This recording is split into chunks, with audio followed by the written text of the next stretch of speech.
በስመ አብ ወወልድ ወመንፈስ ቅዱስ አሐዱ አምላክ አሜን።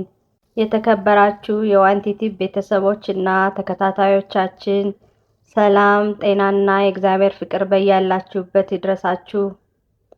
ዛሬ የምንተርክላችሁ ታሪክ ባለፈው ዘመን የቀረ የታሪክ ማስታወሻ ሳይሆን የሰው ልጅን ዕጣ ፈንታ ለዘላለም የቀየረውን የጌታችንን የኢየሱስ ክርስቶስን ምድራዊ ሕይወት ነው። ከቤተልሔም ግርግም እስከ ጎለጎታ መስቀል እንዲሁም ሞትን ድል አድርጎ እስከነሳበት አስደናቂ ትንሣኤ ድረስ ያለውን መለኮታዊ ፍቅር በዝርዝር እንመለከታለን። ልባችሁን እና ጆሮአችሁን ለእግዚአብሔር ቃል ክፍት አድርጉ። አብራችሁን ቆዩ። ከ2000 ዓመታት በፊት በሰው ልጆች ታሪክ ውስጥ ታላቅ ለውጥ ሊመጣ እንደሆነ ምድር በዝምታ ትጠባበቅ ነበር።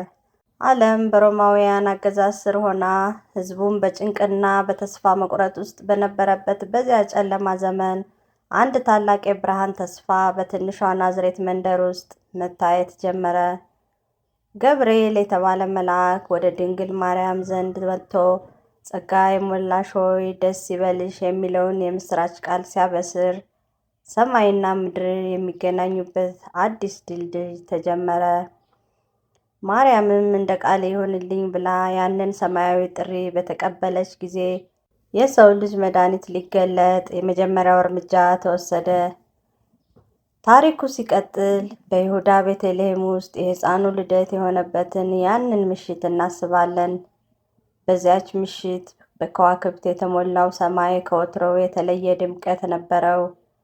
በግርግም ውስጥ የተወለደው ሕፃን ምንም እንኳን በሰው ዓይን ሲታይ ደካማ ቢመስልም የሰማይ መላእክት ግን ክብር ለእግዚአብሔር ለአርያም ይሁን፣ ሰላምም በምድርም ለሰውም በጎ ፈቃድ እያሉ በታላቅ ድምፅ ዘመሩ። ከሩቅ አገር ኮከብ እየመራቻቸው የመጡት ሰብአ ሰገል ወርቅ፣ ዕጣንና ከርቤ ይዘው በዚያ ሕፃን ፊት ሲሰግዱ እርሱ የአይሁድ ንጉሥ ብቻ ሳይሆን የዓለም ሁሉ ቤዛ መሆኑን ታየ። ሆኖም ይህ የደስታ ታሪክ በመከራ የታጀበ ነበር። ንጉሥ ሄሮድስ በቅናት ተሞልቶ ሕፃኑን ለመግደል ሲነሳ፣ የአምላክ ጥበቃ ግን ሕፃኑን ወደ ግብፅ ምድር መራው። ከዓመታት በኋላ ኢየሱስ በናዝሬት አናጺ በነበረው በዮሴፍ ቤት በጥበብና በጸጋ እያደገ ለትልቅ አገልግሎት ደረሰ። የአገልግሎቱ መጀመሪያ ደግሞ በዮርዳኖስ ወንዝ ዳርቻ ሆነ። በዚያም ዮሐንስ መጥምቁ የዓለምን ኃጢአት የሚያስወግድ የእግዚአብሔር በግ ብሎ ሲመሰክርለት ኢየሱስ ወደ ውሃው ገባ። ከውሃውም በወጣ ጊዜ ሰማያት ተከፍተው መንፈስ ቅዱስ በርግብ አምሳል ወርዶ በእርሱ ላይ ሲያርፍ ከአባቱ እግዚአብሔር ዘንድ በእርሱ ደስ የሚለኝ የምወደው ልጄ ነው የሚል ድምፅ ተሰማ። ይህ ሰማያዊ ምስክርነት ኢየሱስ ምድረ በዳ ሄዶ ለ40 ቀናትና ሌሊቶች በመጾም ከሰይጣን የሚመጣውን ፈተና በቃሉ ድል እንዲያደርግ ብርታትን ሰጠው።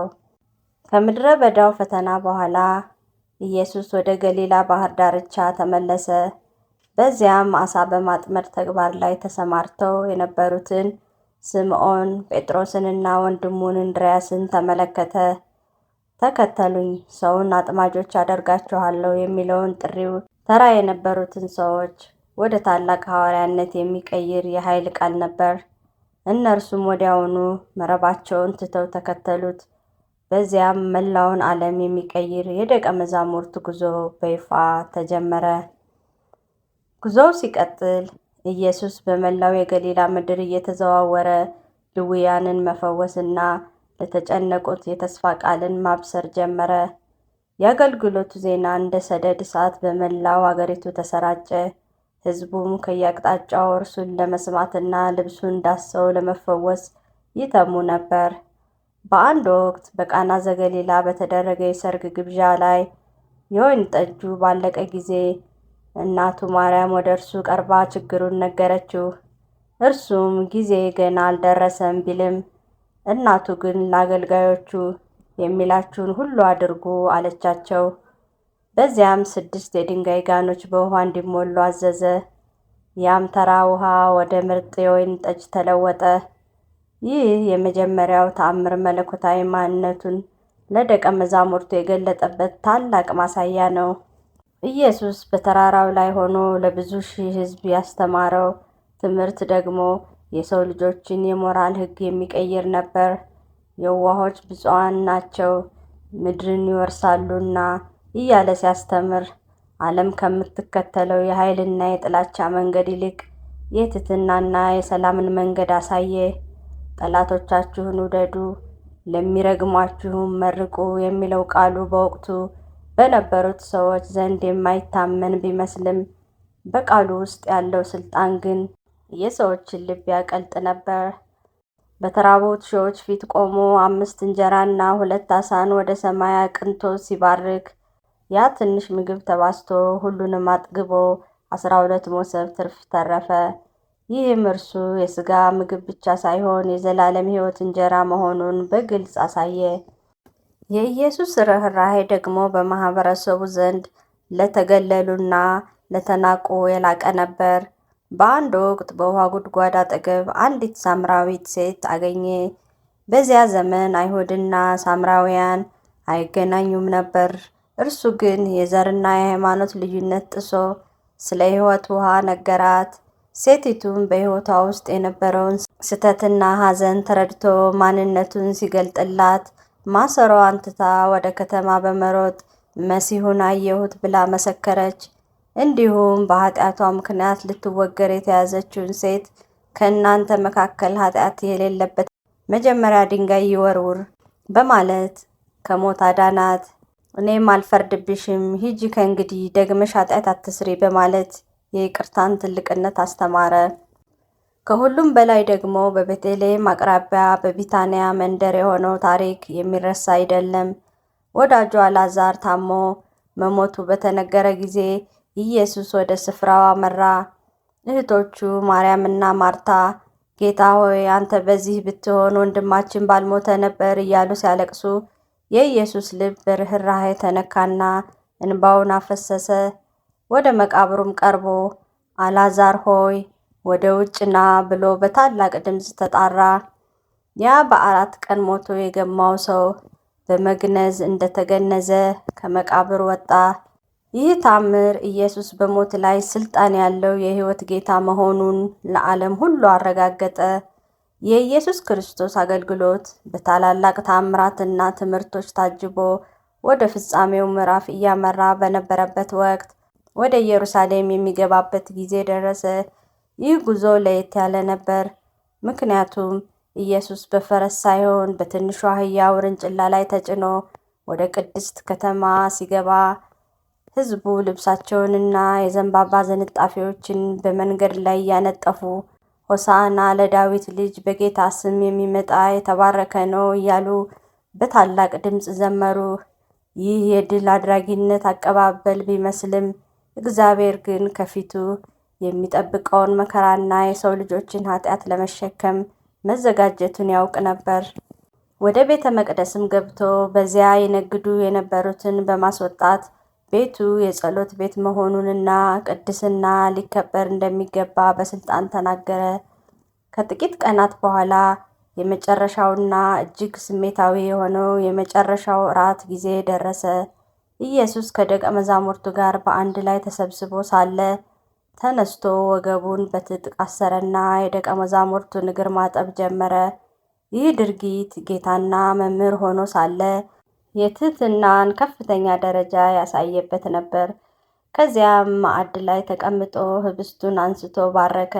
ቆርሶም ይህ ስለ እናንተ የሚሰጥ ሥጋዬ ነው ብሎ ሰጣቸው። ጽዋውንም አንስቶ ይህ ስለ ብዙዎች ኃጢአት ይቅርታ የሚፈስ አዲሱ የኪዳን ደሜ ነው በማለት ለሰው ልጆች የሚከፍለውን መለኮታዊ መስዋዕትነት በምሳሌ ያሳያቸው። በዚያው ማዕድ ላይ ግን አንዱ እንደሚከዳው ሲናገር የደቀ መዛሙርቱ ልብ በሐዘን ተመታ። ከእራት በኋላ ኢየሱስ በልማዱ መሰረት ወደ ጌቴሴማኒ የአትክልት ስፍራ አቀና። ያቺ ሌሊት ከሌሎቹ ሌሊቶች ሁሉ ይልቅ የከበደችና የጨለመች ነበረች። ኢየሱስ ብቻውን ሆኖ ወደ አባቱ ሲጸልይ የዓለም ሁሉ በደልና ኃጢአት በትከሻው ላይ አርፎ ስለነበር ላቡ እንደ ደም ጠብታ ወደ ምድር ይፈስ ነበር። አባት ሆይ ቢቻልስ ይህች ጽዋ ከኔ ትለፍ፣ ነገር ግን የእኔ ፈቃድ ሳይሆን የአንተ ፈቃድ ይሁን እያለ በታላቅ ጭንቀት ጸለየ። ደቀ መዛሙርቱ በድካም ተኝተው ሳለ እርሱ ግን ለሰው ልጆች ነጻነት ሲል ያንን የመከራ ጽዋ ለመጠጣት ራሱን አዘጋጀ። ወዲያውኑም ይሁዳ መርቶ ያመጣቸው ጭፍሮች በሰይፍና በጎመድ መጡ። ይሁዳም በመሳም አሳልፎ ሰጠው። ኢየሱስ ተይዞ ወደ ሊቀ ካህናቱ ወደ ቀያፋና ወደ ጲላጦስ አደባባይ ሲወሰድ በሐሰት ምስክሮች ተከሰሰ። ወታደሮችም እየተሳለቁበት የእሾህ አክሊል በራሱ ላይ ደፋ፣ ቀይ ልብስም አለበሱት። በፊቱም እየተፉ የአይሁድ ንጉሥ ሆይ ሰላም ላንተ ይሆን እያሉ አፌዙበት። ጲላጦስ በዚህ ሰው ላይ ምንም ጥፋት አላገኘሁበትም ብሎ ሊፈታው ቢሞክርም ሕዝቡ ግን በጩኸት ስቀለው ስቀለው እያሉ ድምፃቸውን አበረቱ። በዚያን ጊዜ ጲላጦስ እጁን ታጠበ፣ ኢየሱስንም እንዲገረፍና እንዲሰቀል አሳልፎ ሰጠው። ከባድ የሆነውን መስቀል ተሸክሞ ወደ ጎልጎታ ኮረብታ ሲወጣ መላው ሰማይና ምድር በዝምታ ይመለከቱ ነበር። በዚያም በሁለት ወንበዴዎች መካከል ሰቀሉት። በመስቀል ላይ ሆኖ የሚደርስበት ስቃይና ጥማት ከፍተኛ ቢሆንም የፍቅሩ ጥልቅ ግን በቃላት ይገለጥ ነበር። አባት ሆይ የሚያደርጉትን አያውቁምና ይቅር በላቸው ብሎ ለሰቃዮቹ ጸለየ። ከአጠገቡ ለነበረው ወንበዴም ዛሬ ከኔ ጋር በገነት ትሆናለህ የሚል የተስፋ ቃል ሰጠው። በመጨረሻም ፀሐይ ጨለመች፣ ምድርም ተናወጠች። ኢየሱስም ተፈጸመ ብሎ ነፍሱን ለአባቱ አሳልፎ ሰጠ። የቤተ መቅደሱን መጋረጃ ከላይ እስከ ታች ተቀደደ። ይህም በሰውና በአምላክ መካከል የነበረው ግድግዳ መፍረሱን አበሰረ። ኢየሱስ ነፍሱን አሳልፎ በሰጠ ጊዜ በመስቀሉ አጠገብ የነበሩት ሁሉ በፍርሃትና በድንጋጤ ተዋጡ።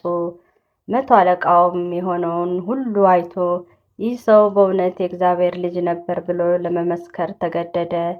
የኢየሱስ ሥጋ ከመስቀል ወርዶ በአርማትያስ ዮሴፍና በኒቆዲሞስ አማካኝነት በአዲስ መቃብር ውስጥ በክብር አረፈ።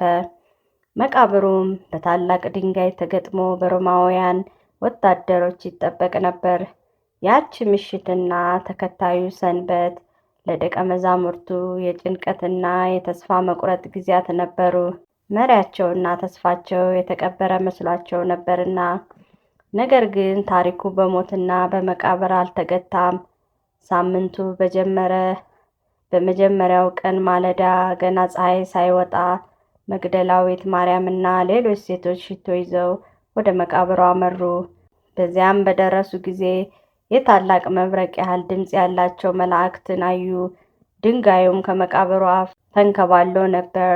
መላእክቱም ሕያውን ከሙታን መካከል ለምን ትፈልጋላችሁ?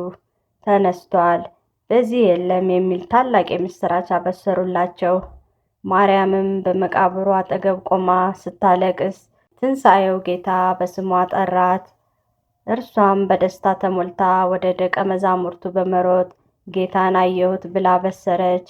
በዚያው ምሽት ደቀ መዛሙርቱ በአይሁድ ፍርሃት ምክንያት በሮች ተዘግተው ሳለ ኢየሱስ በመካከላቸው ቆመና ሰላም ለእናንተ ይሁን አላቸው። ቁስሉንም አሳያቸው። እነሱም ራሱ ጌታ መሆኑን ባወቁ ጊዜ ደስታቸው ወሰን አልነበረውም። በተለይም ቶማስ ካልዳሰስኩት አላምንም ብሎ በነበረ ጊዜ ኢየሱስ ዳግመኛ ተገልጦ እጁንና ጎኑን እንዲዳስስ በማድረግ ያላዩ ግን የሚያምኑ ብፁዓን ናቸው በማለት የእምነት ታላቅነትን አስተማረ። ለሚቀጥሉት 40 ቀናትም እየተገለጠላቸው ስለ እግዚአብሔር መንግሥት ምስጢር አስተማራቸው። በመጨረሻም በደብረ ዘይት ተራራ ላይ ከነሱ ጋር ሳለ ታላቁን ተልእኮ ሰጣቸው። ወደ ዓለም ሁሉ ሂዱ፣ ወንጌልንም ለፍጥረት ሁሉ ስበኩ አላቸው። ይህንንም ከተናገረ በኋላ እነርሱ ያዩት ወደ ሰማይ አረገ፣ ደመናም ከዓይናቸው ሰወረችው። ደቀ መዛሙርቱ ወደ ሰማይ ትኩር ብለው ሲመለከቱ ሳለ ነጭ ልብስ የለበሱ መላእክት ይህ ወደ ሰማይ ሲወጣ ያያችሁት ኢየሱስ ዳግመኛ ልክ በዚሁ ሁኔታ ይመጣል ብለው የተስፋውን ቃል አረጋገጡላቸው። የኢየሱስ ክርስቶስ የሕይወት ታሪክ በግርግም ተጀምሮ በከበረ ትንሣኤና ዕርገት ተፈጸመ። ይህ ታሪክ ግን ባለፈው ዘመን የቀረ አይደለም። ዛሬም ቢሆን ለተጠሙት የሕይወት ውሃ፣ ለጠፉት መንገድ፣ ለታመሙት ፈውስና ለሰው ልጅ ሁሉ የዘላለም ተስፋ ሆኖ ይኖራል። የዓለም ብርሃን የሆነው ክርስቶስ ጨለማን ድል አድርጎ ተነስቷል። ፍቅሩም ለዘላለም በሰው ልጆች ልብ ውስጥ እንደበራ ይኖራል። ውድ የዋንቲ ቲዩብ ቤተሰቦችና አዲስ ተከታታዮቻችን እንግዲህ ዛሬ የተከታተላችሁት የጌታችን የኢየሱስ ክርስቶስ ታላቅ የታሪክ ምዕራፍ በዚህ ተፈጽሟል። እግዚአብሔር ለሰው ልጆች ያለውን ጥልቅ ፍቅር በመስቀል ላይ መስዋዕት በመሆን እንደገለጸልን ዳግመኛ ተመልክተናል። ይህ ታሪክ በጆሮአችሁ አልፎ ብቻ እንዳይቀር በልባችሁ ውስጥ የእምነትና የፍቅር ፍሬ እንዲያፈራ እንመኛለን። ይህ ቪዲዮ ለሕይወታችሁ ጥንካሬን ከሰጠ ለሌሎችም በረከት እንዲሆን ሼር ማድረጋችሁን አትርሱ። በሚቀጥለው መንፈሳዊ ታሪክ እስክንገናኝ የአምላካችን ቸርነት አይለየን። ሰላም ቆዩን።